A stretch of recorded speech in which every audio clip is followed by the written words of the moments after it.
Hello friends, YouTube channel advocate Amit Kumar Gupta में आज जो केस मैं आप लोगों के सामने डिस्कस करूंगा उस केस का नाम है reinforce recruiter private limited versus principal commissioner of income tax. ये case 99 ITR tribunal short notes page number 13 पे रिपोर्ट हुआ। मैटर दिल्ली आईटीएटी ने डिसाइड किया और इस केस का जजमेंट 9 सितंबर 2022 को आया। इस केस को डिस्कस करने का मेन लॉजिक ये है कि इस केस के अंदर principal commissioner of income tax ने अपनी पावर 263 को इस्तेमाल करते हुए एसएससी का रिवीजन इनिशिएट किया और जो रिवीजन इनिशिएट किया वो रिवीजन जो है वो सेक्शन 56 सबसेक्शन 2 क्लॉज 7A के गलत इंटरप्रिटेशन की वजह से इंटरप्रेट किया। इस केस के अंदर एसएससी का सेक्शन 143 सबसेक्शन 3 के अंदर स्क्रूटनी में केस पिक हुआ। लिमिटेड स्क्रूटनी का केस था जिसका पहला पॉइंट यह था कि जो एसएससी है उसने अपनी जितनी इन्वेस्टमेंट्स दिखाई हुई हैं उन इन्वेस्टमेंट्स के बतौर एसएससी ने अपनी इनकम कम दिखाई है।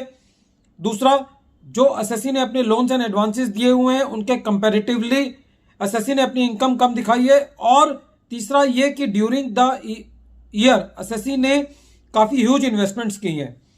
तो जब सेक्शन 143 सबसेक्शन 3 की पूरी असेसमेंट हो गई, असेसिंग ऑफिसर ने सारे डॉक्यूमेंटेशन को देख लिया, तो principal commissioner of income tax ने सेक्शन 263 के अंदर इस बात को कहा कि असेसिंग ऑफिसर ने सेक्शन 56 सबसेक्शन 2 क्लॉज 7A के अंदर जो कि असेसमेंट ईयर 15-16 का जो ये मैटर था उसमें असेसिंग ऑफिसर ने जो शेयर्स हैं उनकी फेयर मार्केट वैल्यू को नहीं कंसीडर किया है। जिन कंपनियों से काम हुआ है, जिन कंपनियों में इन्वेस्टमेंट की गई है, उनकी बैलेंस शीट्स को नहीं मंगाया है, उनके फाइनेंशियल्स को नहीं मंगाया है। इसलिए इंक्वायरी प्रॉपर ना होने की वजह से सेक्शन 263 के अंदर रिवीजन करने का आदेश दिया।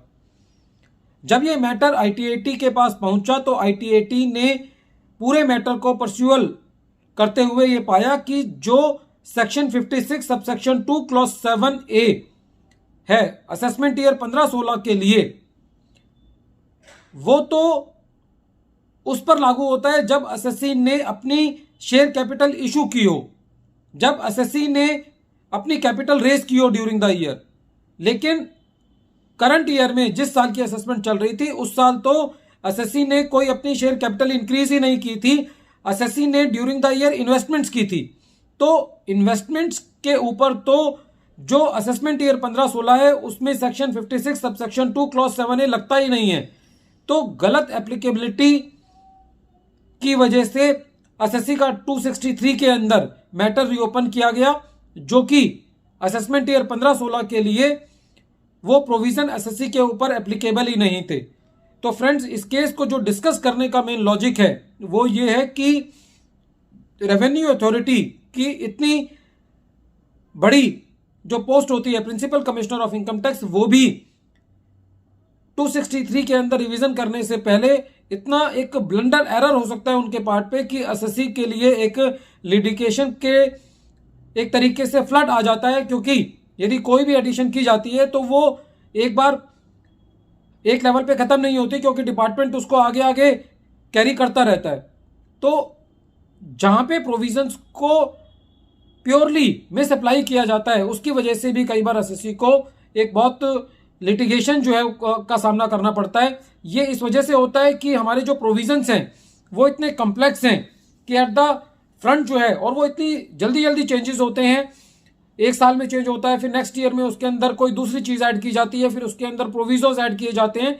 तो जिसकी वजह से एक रेवेन्यू अथॉरिटीज के लिए भी कई बार ये मुश्किल होता है कि ये देखना कि किस साल के अंदर वो प्रोविजंस एप्लीकेबल हैं, किस साल में नहीं है। लेकिन ये इसका जो सारा जो वजन पड़ता है, जो सारा बोझ पड़ता है, वो एक एसएससी के ऊपर आता है कि एसएससी को अननेसेसरी की लिटिगेशन में जाना पड़ता है। तो इस केस के अंदर आईटीआईटी ने यह कहा कि असेसमेंट ईयर 15-16 के अंदर एसएससी के ऊपर section 56 subsection 2 clause 7A applicable नहीं था, क्योंकि ड्यूरिंग द ईयर एसएससी ने कोई शेयर कैपिटल रेज ही नहीं की। एसएससी ने तो इन्वेस्टमेंट्स की है अनकोटेड शेयर्स के अंदर। तो इस केस में आईटीएटी ने जो 263 का रिवीजन था उसको क्वैश किया। वीडियो के अंत में एक बार फिर मैं केस का नाम रिपीट कर रहा हूं। केस का नाम है reinforce recruiter private limited versus principal commissioner of income tax. Thank you friends.